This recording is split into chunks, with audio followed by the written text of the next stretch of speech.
Our evidence-based video covers chlorhexidine gluconate baths. The purpose of CHG baths are to reduce the risk and incidence of surgical site infections and prevent healthcare-associated infections in the critical care units. It applies to CCU and surgical patient population groups and utilizes recognized clinical practice standards. What is a CHG bath? Chlorhexidine gluconate is an antiseptic agent that has broad-spectrum activity against many organisms. Unlike many other antiseptics, chlorhexidine has residual antibacterial activity, which may decrease the microbial burden on patients' skin and prevent environmental contamination.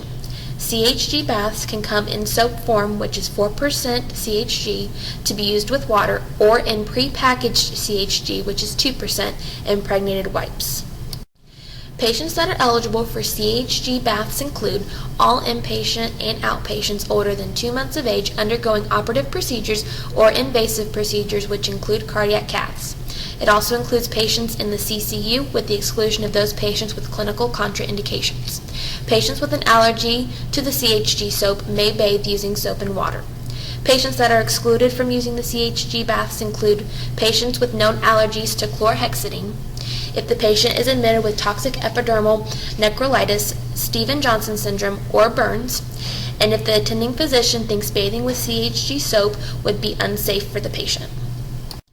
The supplies that are needed to complete a CHG bath include a bath basin, towels, a clean hospital gown, the chlorhexidine solution, warm water, and clean sheets. Before beginning a CHG bath, it should be understood that CHG-based soap should not be used in any mucosal area, including the head, face, and genitals.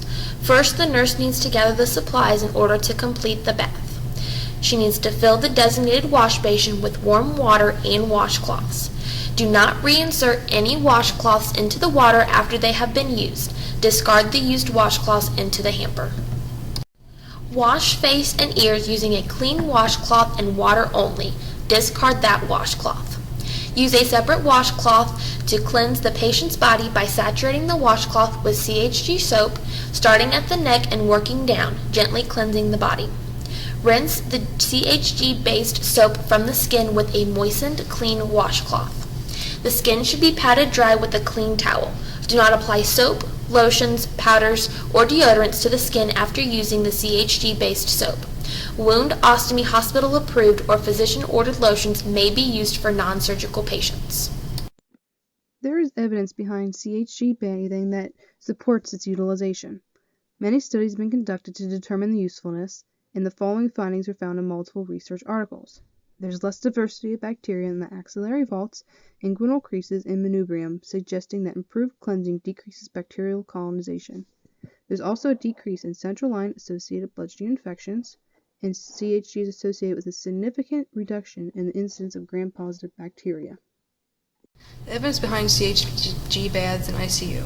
A study in 2013 found the overall rate of MRSA or VRE acquisition was 23% lower during the intervention period when CHG was used. The findings were similar to results of previous studies.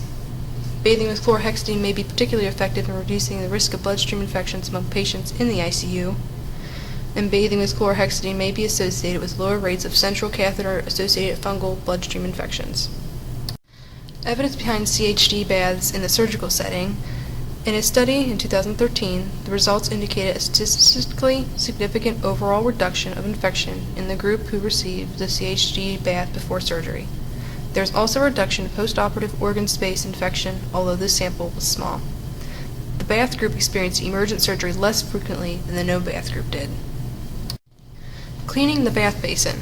Prior to storage and reuse, the bath basin must be thoroughly cleaned with disinfecting cloth, and there should be multiple cloths used if needed.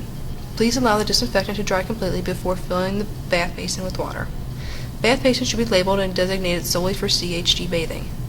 Patient care items should not be stored in the CHG basin, and additional basins may be used for storage of bath supplies. When the bath basin has been cleaned with the method described, bath basins have been found to have minimal microbial growth and suggest that they are not a source of potential hospital-acquired infections.